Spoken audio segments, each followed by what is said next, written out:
Hello, ladies and gentlemen. Welcome back to another episode of China 101.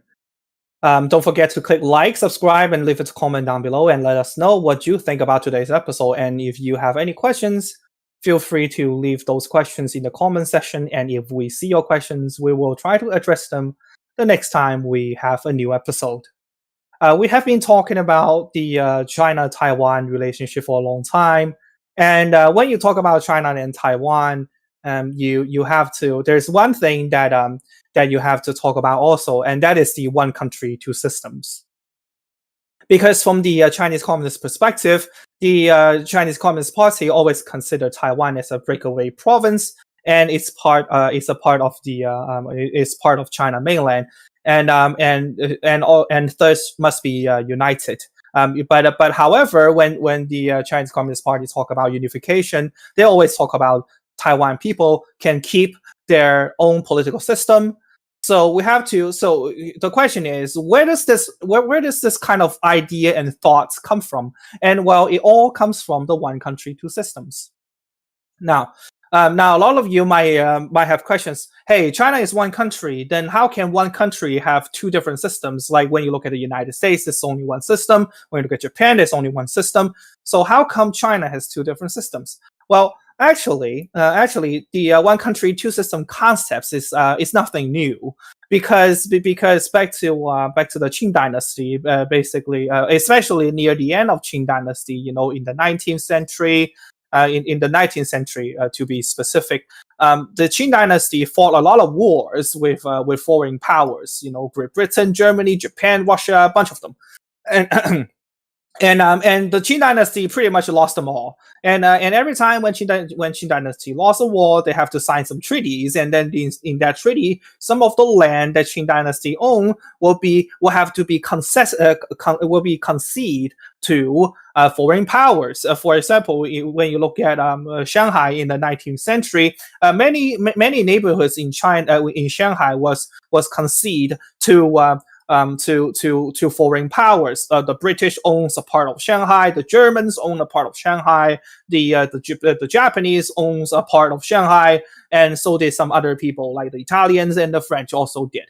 So when you look at this concession neighborhoods, the British have. You look at the British neighborhoods; they have British common law, and all of the students go to when the students go to school, they learn English.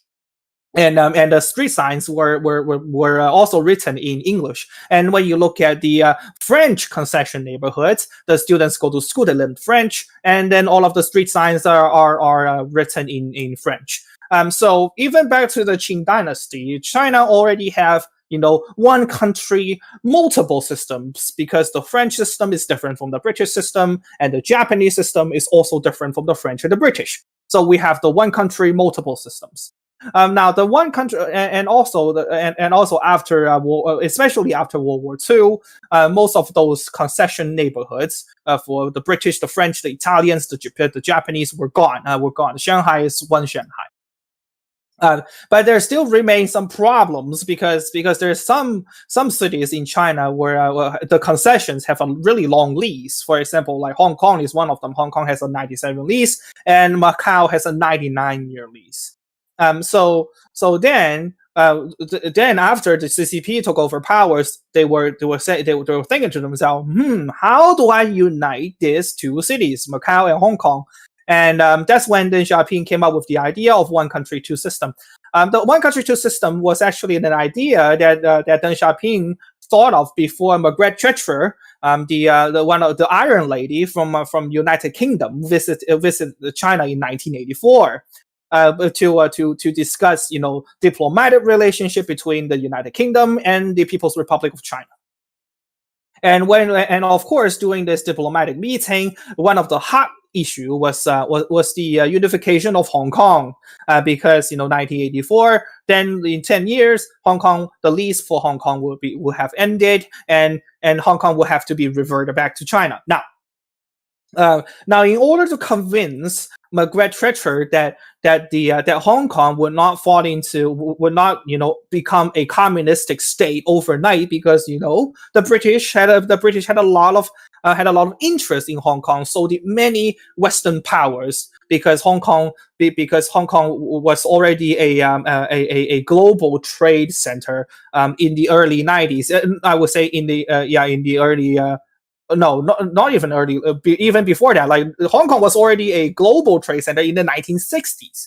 So 30 years before Margaret Thatcher visited China. So the Americans, the British, the French, the whatever had a lot of interest in Hong Kong. So they don't want Hong Kong to become a communistic city state overnight. And that's when Deng Xiaoping came up with the idea of one country, two system to convince Margaret Thatcher and give her a guarantee that even after you British hand over Hong Kong to us, we promise Hong Kong will stay capitalistic, will stay a open and free market, and and how we're gonna do that is we're basically gonna build a wall around Hong Kong, and then of course not a physical wall, but more like the Iron Curtain. We're going to build an Iron Curtain around Hong Kong. The communistic idea from mainland China will not spread into Hong Kong, and the capitalistic and democratic ideas from Hong Kong will not spread into mainland China. And that's how the one country two system came into fruits. And pretty much, Deng Xiaoping told Margaret Thatcher, hey, your lease is up, so Hong Kong have to revert back to China anyway. And now you have this wonderful idea I came up with, the one country two system, to guarantee Hong Kong's freedom, democracy, and capitalistic society. And so basically, Deng Xiaoping was able to convince Margaret Thatcher of his one country's two system, one country two system stuff. And Margaret,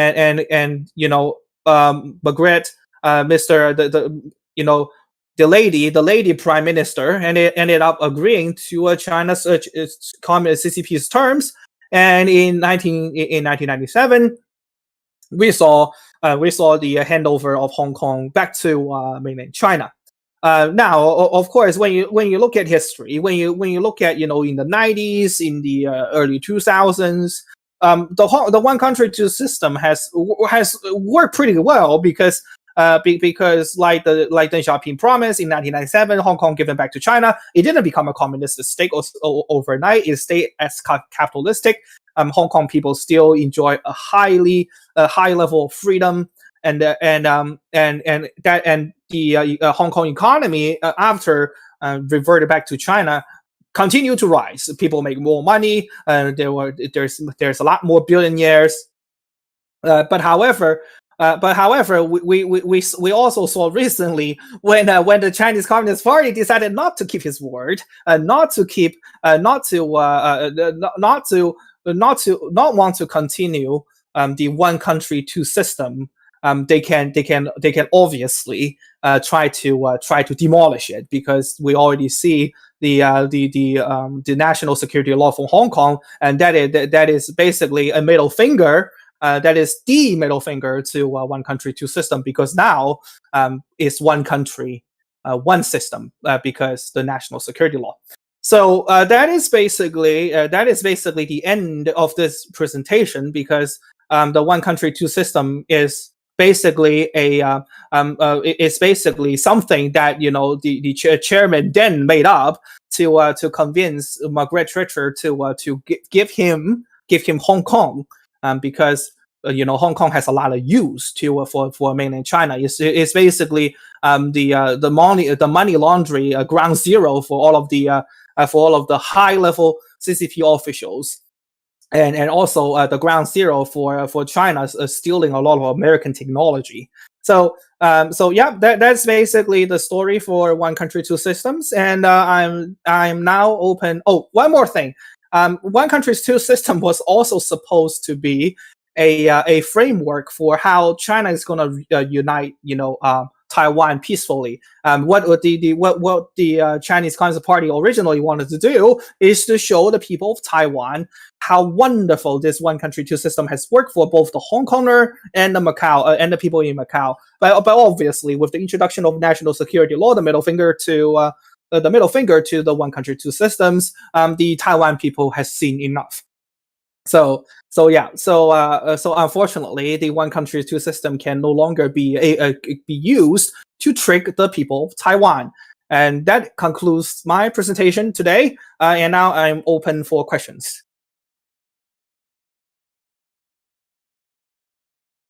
I do have a question for you. Yes. After Hong Kong imposed the national security law, we saw a lot of protests. Even before the national security law, Hong Kong has a year-long protest, to against all kinds of law trying to impose, to Hong Kong society. It seems like Hong Kong people really have the fighter spirit, to fight against any evil laws the CCP trying to impose. But it seems like Macau, which is similar as Hong Kong, was returned from not from British, from I forgot the country. Portuguese. Oh yes, yes.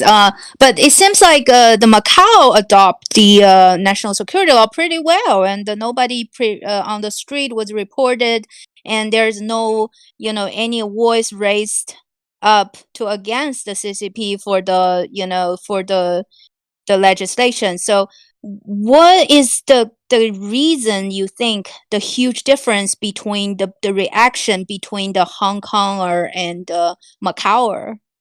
This is a great question. When you look at anything, there's always two aspects. The first aspect is internal. The second aspect is external. Now, for the people of Hong Kong, the internal aspect is that generation after generation after generation of Hong Konger are raised under the British common law, and they pretty much every for their entire life they indulge in this British democratic system. And because the rule of law foundation is so deep, after so many years of British common law and rule of law society, the rule of law concept is ingrained into Hong Kongers' bone. So whenever Hong Kongers think of something, they always think about, okay, is this against the law? Is this gonna take away my rights, which are protected under law? And this is a kind of a thinking. This is the kind of thinking that Hong Konger has after generations being ruled by the British common law. So that is the first aspect. The second aspect, which is external, because like I said in my presentation, Hong Kong was already an international trade center since the late 50s and early 60s. Lots of different countries, around Asia, around Europe, in the United States included, the United States, Canada, and basically North America included. They all come to Hong Kong to do business. All of the Koreans go to Hong Kong to talk trade deals. The Japanese go to Hong Kong to talk trade deals. The British go to Hong Kong to talk trade deals. So Hong Konger are always exposed to this, international culture, and all of these travelers from British, America, Canada, Japan, South Korea. They all come to Hong Kong and along them bring their culture and a sense of democracy with them to Hong Kong. And thus all of these foreigners, they influence the culture of Hong Kong greatly, because I have been to Hong Kong a few times. You go to Hong Kong, you go to university in Hong Kong, you see many foreign professors from Australia, professors from from America, professors from Canada. You go to those international companies. You have hundreds of colleagues from the West, or from Japan or Korea or things like that. This international environment definitely definitely shape Hong Konger into the people that love democracy, love freedom, love diversity.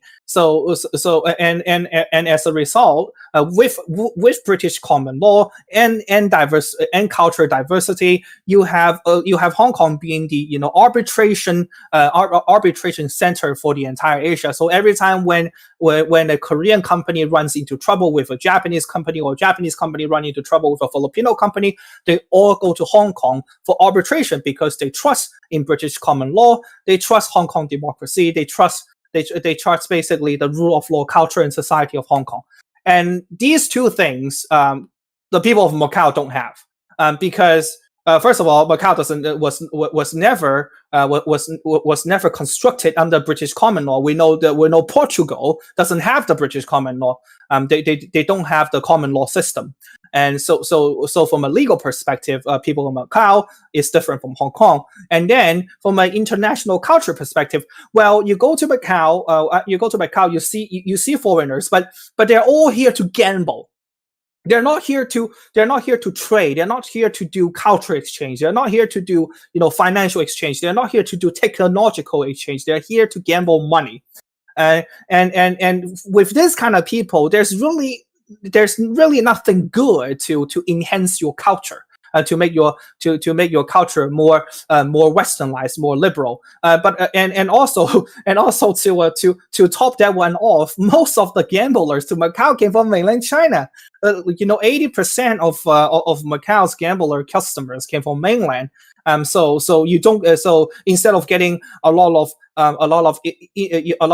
culture from Western powers, you get a lot of culture. You got a lot of communistic power from all of those mainland gamblers. Right. And the Macau is heavily depend their gambling business on the mainland China money. Yes, yes, absolutely. When your entire city relies on mainland China money, of course you're gonna do what the CCP tells you to do, and that is why the national security law for Macau, which barely get talked about, because the Macau people just take it, like and without saying a word. So that is basically the main difference between the people of Macau and the people of Hong Kong. So I have one more question. Yes. Since we're talking about one country, two systems, and didn't Deng Xiaoping said it would last for 50 years without changing, and then we will see what's going on, and then my question is, why can't they wait? Why do they just cause such a fuss, and then they just couldn't hide themselves their true purpose anymore? They just suddenly break it up, for real, but not on the surface. But actually, we know that it doesn't exist anymore. So why can't they wait? The CCP, why can't the leader wait for 50 years? This has got another 20 years to go, right? So why can't they wait? That's my question. That is a great question, and genuinely speaking, I think a lot of the people, a lot of the high-ranking officials in CCP, they actually wanted to wait because we all know really? because we all know they are making a huge amount of money in Hong Kong for money laundering, and Hong Kong, like I said in the presentation, Hong Kong is one of the biggest doorstep for Chinese companies to steal intellectual properties from Americans, basically from the West, from the West in general. So I do believe, and also you see many children of the high-ranking officials, they live in Hong Kong for the long term, because Hong Kong has way more freedom than China mainland. Like for example, the one of the high-ranking official that recently got arrested was the what was his name? Mr. Ren Zhiqiang. Mr. Ren Zhiqiang is one of the most well-known one of the most well-known high-ranking officials from mainland China, and he lives in Hong Kong for a long time, and also he obviously he owns a real estate company. He builds real estate in both mainland and Hong Kong. So of course there are people. I think there are many people in the Chinese Communist Party who wanted to continue to take advantage of Hong Kong and enrich themselves. Now, however, whether or not the General Secretary wants to wait is another thing, because for example, I'll give you another example. When Chairman Mao wants to fight the Korean War, Peng Dehuai, one of the top general, Peng Dehuai and Lin Biao, these two top generals in the Chinese Communist Party who helped Mao Zedong took over China and defeated Chiang Kai-shek. They both came out and suggested Mao Zedong he should not attack North Korea, should not attack Korea, should not have the Korean War. But obviously Mao Zedong didn't listen, because we did have a Korean War, and that's how North and South Korea exists today. So whether other high-ranking officials within the Chinese Communist Party wants to take over Hong Kong has nothing to do with the General Secretary, which right now is Mr. Xi Jinping, wants to take over Hong Kong. And we know Xi Jinping wants to take over Hong Kong because one of Xi Jinping's top agenda is unification. Right? He talks about unification many times. He talks about unification of Taiwan pretty much daily. And he always talk about the unification of thoughts. Further, and under his leadership, we have the Uyghurs concentration camp in Xinjiang. Why is there a Uyghurs concentration camp in Xinjiang? Well, it's for unification. You have all these Uyghurs living in Xinjiang who believe in Islam, who doesn't believe in the Chinese Communist Party, who speaks a complete different language. You have a complete different culture. Well, if you want to unite a country, you can't have that.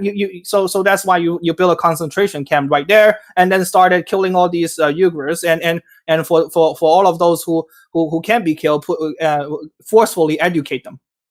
So for Xi Jinping, unification is his top agenda, and that's why he wants to, unify Hong Kong, quote unquote, unify Hong Kong, quote unquote, unify Macau, and then quote unquote, unify Taiwan. And that is why the General Secretary cannot wait. But it doesn't mean everybody within the Chinese Communist Party doesn't want to wait. Thank you very much. So maybe for next episode or in the future, I just really wanted to illustrate or to teach me things like why people have this obsession of reunited, or because, personally speaking, I don't mind if the country is just, they have independent management and everything, and we just cooperate instead of just, forcibly to be a union. So maybe next time we can talk about why human beings probably, is it because we're a group animal or things like that? So I just want to figure it out why people are so obsessed with human getting beings. united. Some human beings. Yeah, of course. Right. Yeah, that's a story for another time. But thank you very much. No further questions, Your Honor. Yeah. Okay. Okay. Since there's no more questions, this is the end of our presentation today for China 101. Tune in once again next time at the same time, and we will see you next week. Enjoy the rest of enjoy Monday, of course. Thank you. Bye-bye. Bye-bye. Bye.